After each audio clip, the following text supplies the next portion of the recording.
Welcome, everyone. This is Coaching in Session. My name is Michael Rearden, and I will be your mindset coach today. And today we're going to be talking about grief and how to navigate through it. Because at the end of the day, grief is going to be unique to you. How you grieve might be different than how I grieve, or the next door neighbor, or your sibling, friend, whoever. And we can't say that how they grieve is wrong if it's different than ours. It's very similar to how if you have a certain method to do something, let's say cutting the grass. I know there's people who do like horizontal, some people do diagonal lines. I even know some people who do circles.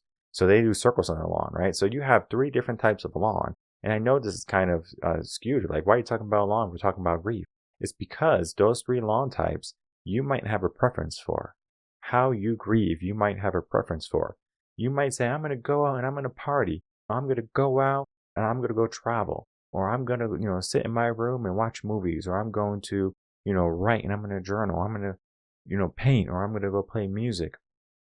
There's no right or wrong way to grieve. We do have to look at the aspects of grief, though. There can be things that happen during the grieving process that can create a detrimental type of situation for us if we allow it to happen for too long. Think of it as an alcoholic beverage. If you're at a wedding and they do a champagne toast to celebrate the bride and the groom, you're not going to say, well, I don't want this sip of alcohol because it's going to mess me up or something. And it might. I'm not saying that it won't. But to say that the one sip to celebrate it, and it doesn't even have to be alcohol, to be honest, you can still do the celebration with a cup of water or juice or soda, whatever. You get to decide. But it's the aspect of that moment where you're focusing on one thing. The alcohol might be bad for you in the scheme of alcohol, because it's not good for the body. But in that moment, it was good. Sometimes in grief, that bad thing that we do, I'm not saying I'm going to say that you should be doing it. It can be good. And I say this in a mindset way because we don't appreciate the good sometimes until we get the bad. The moments in our life that we don't like, the failures, the fears, the dejection, whatever that goes on, we appreciate the good side more. And that happens in life. When we lose someone, we pay attention. But are you truly paying attention? Today, we're going to be learning how to pay attention and the aspect of grief and how to move through it. Because at some point, we will all experience this. Can you and are you ready for it? And whether you're ready or not, we're going to be doing that with my guest, Angela Clement.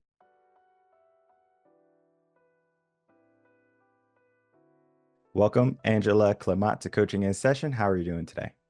I'm doing great. Thanks for asking me, inviting me here. It's great. No problem.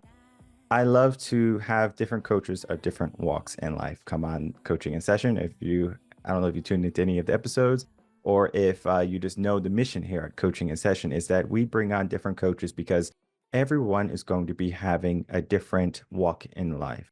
And not everyone, because I'm a mindset coach, not everyone's going to have a need for a mindset coach. Not everyone's going to have a need for a relationship coach. Think of it, they have a very good relationship. And the same thing is true in your work. You're a grief coach. And not everyone at every moment is going to need a grief coach, but at some point, everyone will experience grief. We might not be paying attention because we have the ones we love around us. Maybe we have lost someone and we have healed from that wound, but we go through it. In our world today, people are not told and taught how to grieve. They do it sometimes in a destructive way. I'm going to have a conversation with you today talking about all the different aspects of your work and how you help people. In your own words, can you tell the world who you are, what you do, and how you help? My name is Angela Clement. I will start with I used to be a school principal. And I work for you then. yeah, yeah, I used to do that. And I was poised to retire. I only had a couple of years left. And my husband and I decided that we would both retire. He was a rancher. He had a cattle ranch. And so he sold the ranch and we were ready poised and ready to travel, to follow our kids, follow the grandkids, all the things that you do as retired people. And not so much, because in January of 2021, my husband was diagnosed with colon cancer. And then in October, he passed away. It really, and as people who are going through grief know, it changes your life, especially when you've got some kind of a loss as big as a spouse. From there, I decided to pursue an interest in energy healing. I'd had that for a while, and I took some classes. And one of the classes that I took was with Adrienne Blackwell, and she taught me how to do a summit. I started a grief summit. I interviewed 27 experts in grief. And through that experience, which I absolutely enjoyed and was so surprised at how much I enjoyed it, because I'm really not, even though I was a principal, I wasn't one of those extroverted type of people that would go seeking others to meet, right? And in doing that, I realized that it was really helping me a lot to learn more about grief and what I was going through. And it was helping for others to hear the stories of people who had been grieving and transformed their lives. And it led me to do 3 more. And so through that, I built a community, and I decided to take my grief certification from the lady who I was taking the program from. Here I am today. I'm still interviewing people in grief, learning their stories, and I now do one-on-one coaching as well as group support. So what I do. One of the questions, and this might be a silly question, is when someone has gone through a loss. So like, let's, use the example of your husband. Typically that's information that a person will say, "I'm sorry for your loss." Is there a better way to say that? Yeah, well, I'm sorry for your loss works for sure. It's when we try to say that we understand, or we try to make it better by saying that he's in a better place. There's all of those kinds of things that people who are in grief understand. It's really hard to take some of that.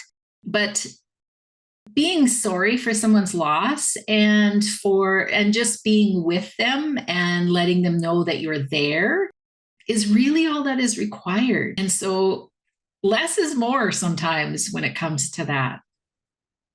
Maybe like saying, "I'm with you." Yeah. That's powerful, I think, because when someone tells me they lost someone, one of the first things that I think about is, "I'm sorry for your loss." And it's just one of those static things of, let's say, you wake up in the morning, you see your neighbor, "Good morning, how are you doing?" Right? "Yeah, I'm good." So it's like a typical conversation. But in the moment, when someone's truly going through it, they need something more than just the blanket band-aid thing, the surface level thing. They need something deeper. And just the aspect of, "I'm here, I'm with you," that could be more meaningful than saying, "Well, I'm sorry for what had happened," because we are not told and taught how to grieve. It's just one of those things that, hey, we face it when we must. Why is it that we are not told or taught how to grieve? Because it's more of a cultural thing. Because if you look at ancient tribes, civilizations, certain places in Africa, they have a very different view of their deceased. Is not so much of attachment, it's about letting go and being free. Why is there that difference? Yeah, I don't know why in our Western world we decided that grief was something that you didn't talk about and you didn't address. It was something you shoved underneath the rug and you kind of let people just figure it out on their own. Because, yes, you're right. In other cultures, it seems like they all have their process. They have that ceremony that they go through, they have time set aside for you to go through all the emotions that come with grief, and they embrace it. And I think that's part of my message, is that grief is really not something that we run from. It's something that it's a process that helps us heal. I see grief as a pathway to healing and to transformation. And so it's not something to run away from, it's something to embrace. There is a process, I believe. And when we think about a process, we think of it as a step by step thing. So you do this thing first and you do this thing first. And in my coaching work, I mean, we have things that work like journaling and we just, talk and we have different tools to help us on our journey to progression. But there's no step one, step two, and everyone follows the same step because everyone's going to be in a different place. Do you find that in grief, people can be in a different place even if they start on, the day after, they're all the day after or maybe even the day of losing someone and they're in a different place? Absolutely. Yeah. Every journey is different. And some of us we just survive. I think that happens to a lot of us, for the first while we're just trying to get out of bed, make sure that we get something to eat sometimes. Like it's just rough. And that's what I tell people is that's okay. For a time, the emotions are so strong. We just need to survive. And then there's this point, and it happens at different times for everyone where we want to feel better. Just we start to look for how can we help ourselves? How can we move to a place of happiness and joy again? And yeah, it happens at different times for everyone, and it happens in different sequences for everyone. It's just, there is no, and that's the frustrating part about grief, I think, is that there is no plan. It's not like we have step one, step two, step three, like you say. It doesn't work like that. And it's really an internal journey. And so you really have to be aware of what's happening inside of you in order to meet what your needs are. I agree with the frustration part because even to some level, I can be frustrated with someone not recognizing my pain because maybe I lost someone very close to me, mom and dad, like just someone super close to me, like a life-changing moment. And maybe I have a sibling and it doesn't hit them the same. I can feel like this frustration that I'm feeling is almost like a betrayal because you should be feeling the same way I'm feeling, or if not this, at least worse. Why is it so much of when we're going through these heavy emotions, we put we put a heavy focus on ourselves? Yeah, well, I think it goes back to the way that we were brought up. We were we were brought up to well, almost compete. We're comparing ourselves to one another. We're judging one another constantly. We're judging ourselves all the time. And one thing that I have learned through grief is that it's not something you do alone. You really need people around you. You need to find that support around you, and judging and comparing, it just doesn't work. It's true though, like we have this aspect of heating and we need people in order to go through grief effectively. But there's a good portion of people who go through grief by themselves. And I'm going to raise my hand first. I'm one of them. I'm just that person that if I'm going through something, I'm going through it. It's my fight, it's my battle. And I know in my mind, and again, mindset and everything, that I don't do this by myself. Yet there's some battles that I choose willingly. Maybe it's my stubbornness within me that says that I'm going to fight this fight by myself. And it wasn't until when I went through my moments of grief in my life that I turned to mentors and other professionals that helped me through it. It was a interesting experience the first time because you're trying to find the way in the dark and you don't know what to do, and there's not materials. If you think about it, like if you go to school, like they don't teach you how to like do this. Like they might teach you like to eat vegetables and to work out a certain amount and get a certain amount of sun. But the moment something happens in your life, it's just like, good luck, figure it out. And that's typically where most people are. And it's not until they find themselves in a deeper, darker place because sometimes they fall into that box of, being by themselves where they start to neglect themselves. They don't get up and get the sun and take a shower and get the foods that they eat, that they need to eat, going to work or something. Maybe they want to forget the pain and become numb. So they maybe take some alcohol or some drugs or, things along those lines, that's going to be a slippery slope. Do you find that people will do that more readily to try to cover it up, the pain and the sorrow, rather than dealing with it? Oh, absolutely. And there's good reason for that. It is painful. The first thing that happens is the emotions start to come up, and then we figure out, how can I get rid of this? Because I really don't want to feel this. This is, and those, what we call sometimes the dark nights of the soul, where all of those emotions are coming up and you feel like you're so alone and no one understands you, because really no one does. Nobody knows exactly what you're going through. I went through this myself. You get through that place where it's just like, what am I doing here? Why am I even here? Do I even want to live anymore? You get to that space. And that was where I realized I needed to start reaching out. And the interesting thing is that it doesn't take a lot it takes less than you think to turn your perception around. And for me, it was just a quote on Facebook that kind of gave me some hope. People will tell you that you grieve for a lifetime. I choose otherwise. I choose the path from hurt to hope to healing every day. It was by Julie Clough, who ended up being my coach. But that one message was the thing that turned around all of that.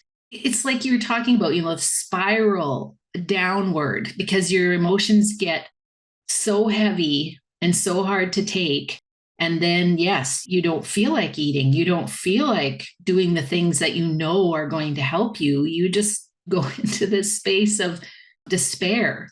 And so just having that one message, and I think that's why it's so important we connect with others, is because that's where those messages come from. That's where the hope comes from, is the inspiration from other people. And it's hard because, like you, I thought too that I could manage this on my own and that I would rather grieve on my own. And it's a hard one. It's a tough one to do by yourself. I want to talk about something that's going to be maybe individual to you, but it could be something that could be blanket to everybody, and that is death. Typically, people, they don't think about death, they don't talk about it, they don't want it, right? They fear it almost, so they choose to not pay attention to it.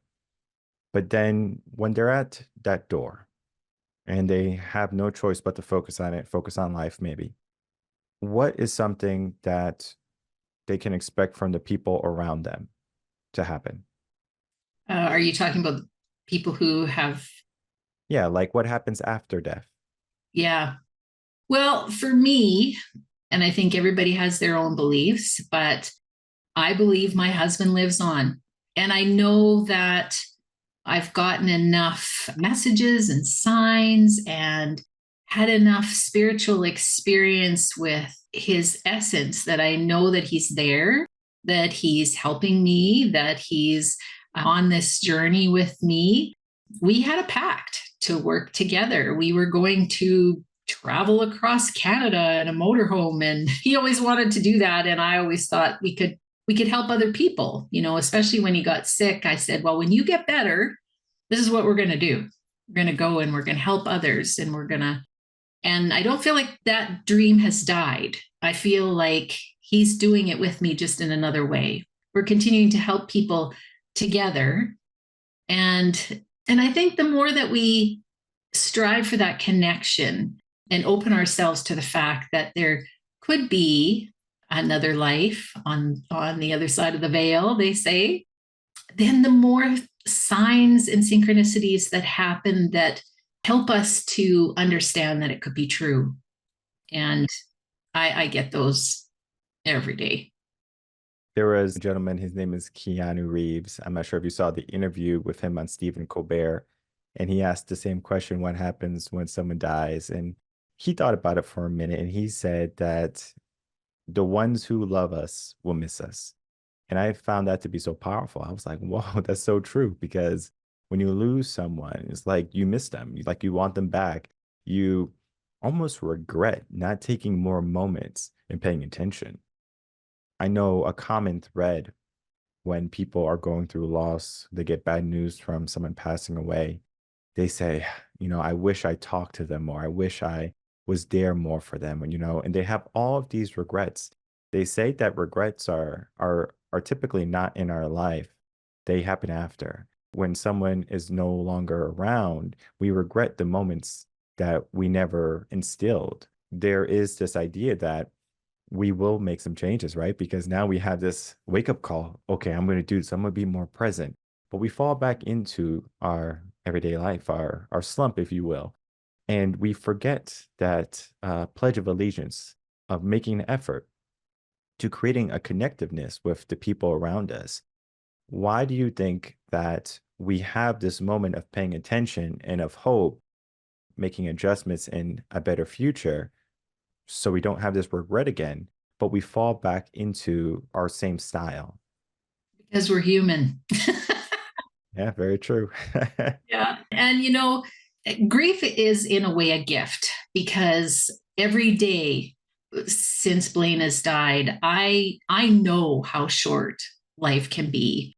And there's a piece of me that really wants to carry on some of the things that he loved and that were amazing about him, like his ability to just strike up a conversation with someone and just be so interested in their lives. And I think, some of what I'm doing is living with that.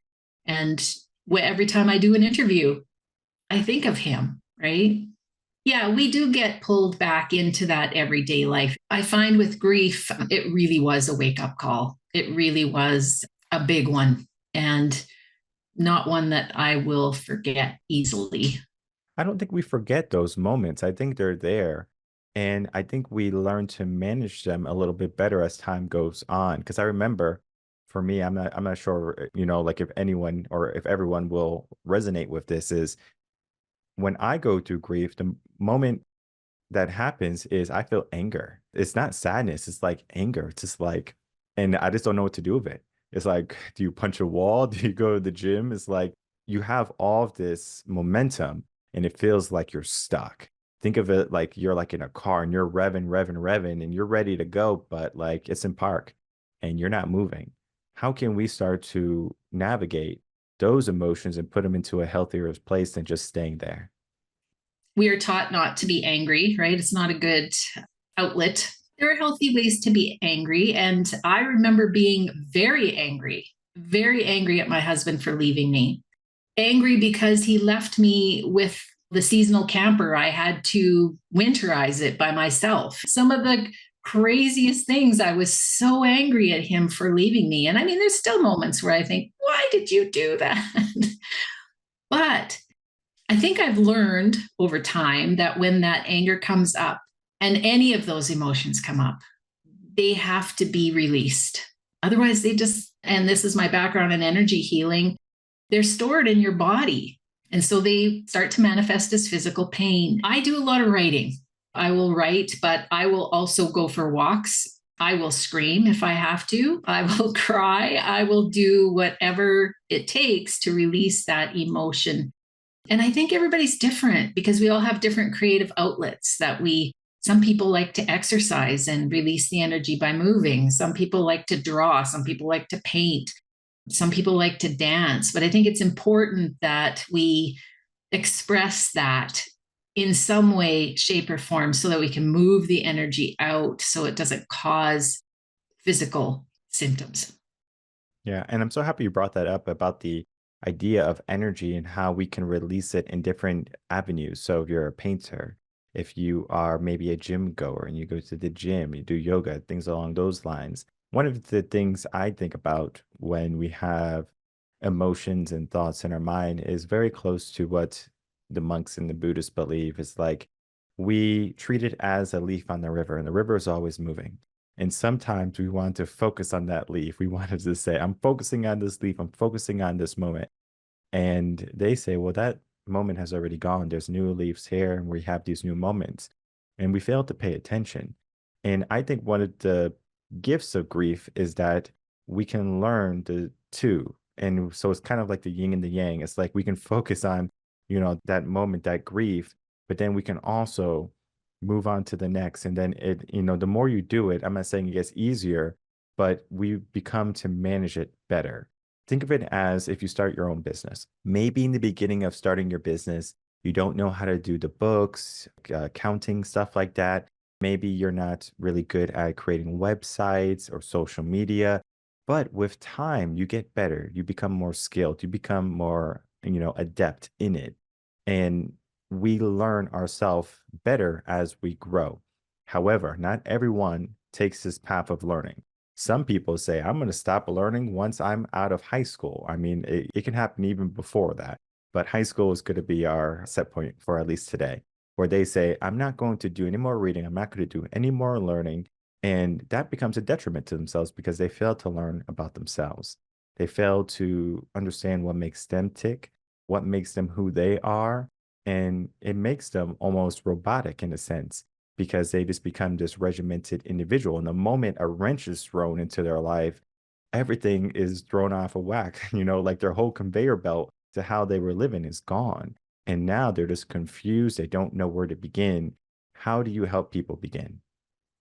For me, those things come up all the time. And I think they do for everyone else too. You have disappointments that come your way. And the first reaction for me is always, I want to either feel sorry for myself. Why did this happen to me? You think that there's the outside world's out to get you, all of these kinds of emotions and things come in first. And I like to allow that for a while. I think that our human selves need to acknowledge that those feelings are valid, especially when things happen. And then at some point, we have to think about, what's next. Because, like you say, the river's flowing. So you want to hang on here or do you want to keep going with the river? And it's a lot easier to flow downstream than it is to hang on to the rock for however long. It's like acknowledging that those things happen. And I had a tough blow this morning, actually. And I was just thinking about it. I was really pouty about it. I've allowed that. I've allowed myself to be that way. And at the same time, I know that as I allow those feelings, they will pass. I will find my way through, find the next step. And even if I have to ask for help, which we find it hard to do that too, but even if I do, I'll be okay. I love what you said for a while because it's one of the sayings that I know many people who follow mindfulness use. They say for a while. What does a while mean? Because it can mean anything. It can mean 5 minutes, it can mean 10 minutes, it can mean an hour. And it's flexible for a while. Because if I ever ask someone to sit with me for a while, it's until maybe we become uncomfortable or maybe we get hungry and we talked a good amount and it feels good to leave. So it's one of those things because one of the reasons I'm saying this is because people who listen, they like concrete sometimes. They want, how long should I feel this way? More so than be this way for a while. It's flexible, right? Because a while could be 3 months. A while can be a year. I mean, it's a long time, a year, but it's flexible because a moment for you is your moment. Think of it as a good moment in your life that happened. It could be any moment. For my mom, maybe it could have been, having her kids or seeing us graduate from kindergarten. It could be anything.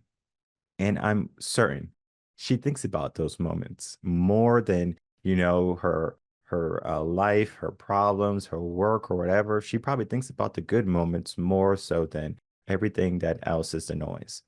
And she sits in those moments, I'm sure, for a while. And in a sense, we have that same ability to sit into the good moments. And even if we're in a moment where we might feel a plethora of emotions, we're angry, we're sad, we're confused, we're restless. We learn to pinpoint, okay, this is, how I'm feeling.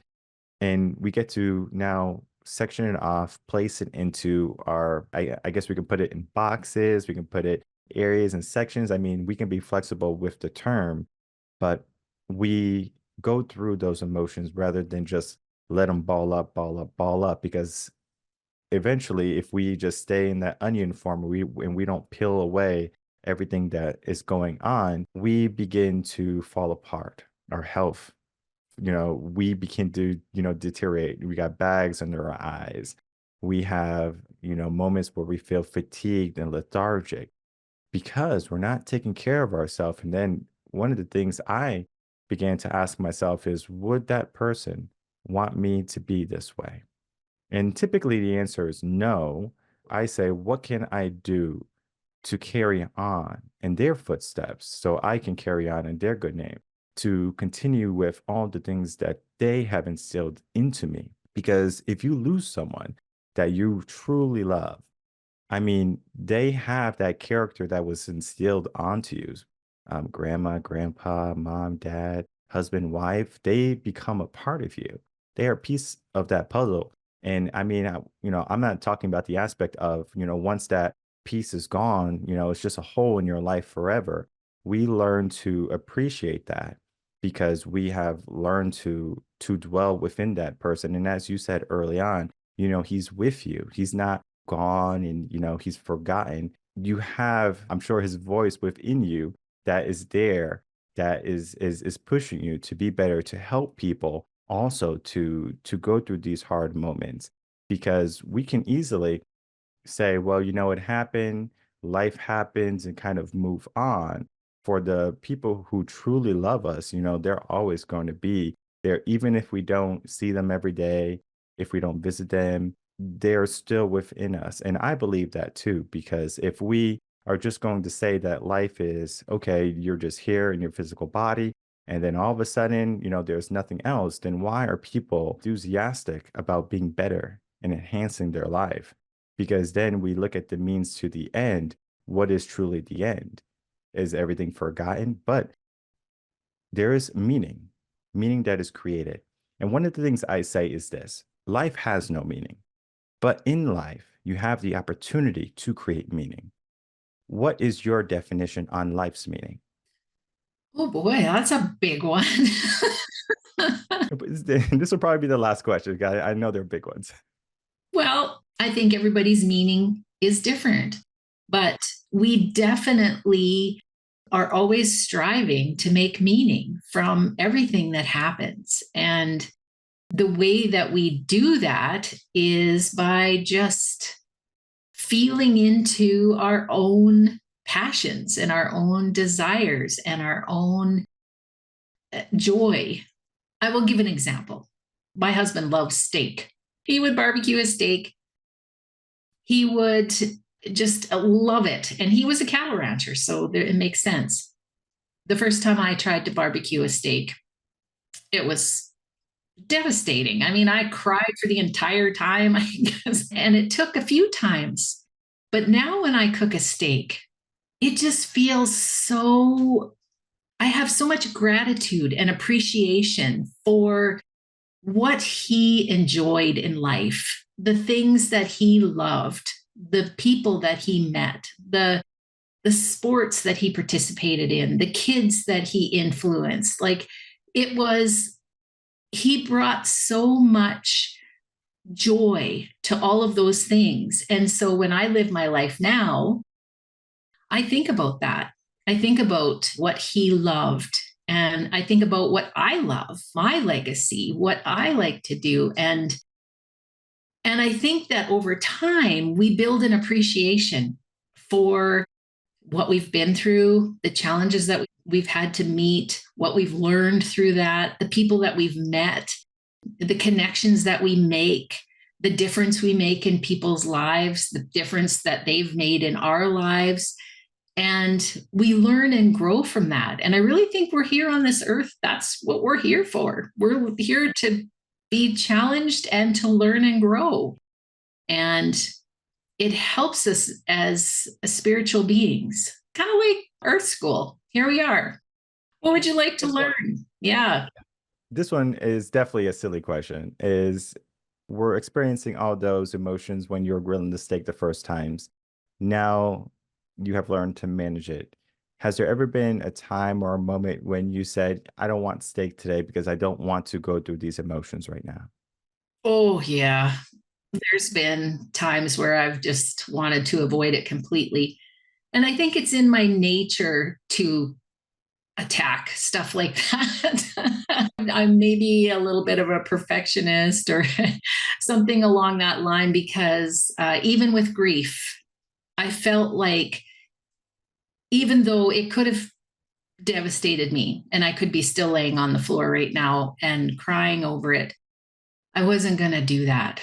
I just wasn't going to do that. And I think everybody comes to a point at some point, and it might be years down the road where you just don't want to feel like that anymore. You just don't want to be in that space. And it's like one step at a time. It's like one foot in front of the other. It's small baby steps towards finding out who you truly are, what your purpose in life is, what your meaning is. And everybody finds it in their own way. And I do want to thank you, Angela, for opening up here and talking about your work. I always approach when I have a grief coach on because I believe you're like the third you had on in the whole span. We have like almost 500 episodes. So if you could think of it, it's not that many grief coaches, but all the episodes actually are different. If you're an audience member, you can go to all the individual grief coaches. They're all different. Like the conversation is totally different. And that's what I love about coaching in session is that you can find a coach that is going to resonate with you and you're just going to have this conversation and you feel so comfortable and you feel so at ease. And that is what I felt with you today, Angela. And I hope the audience feels the same way.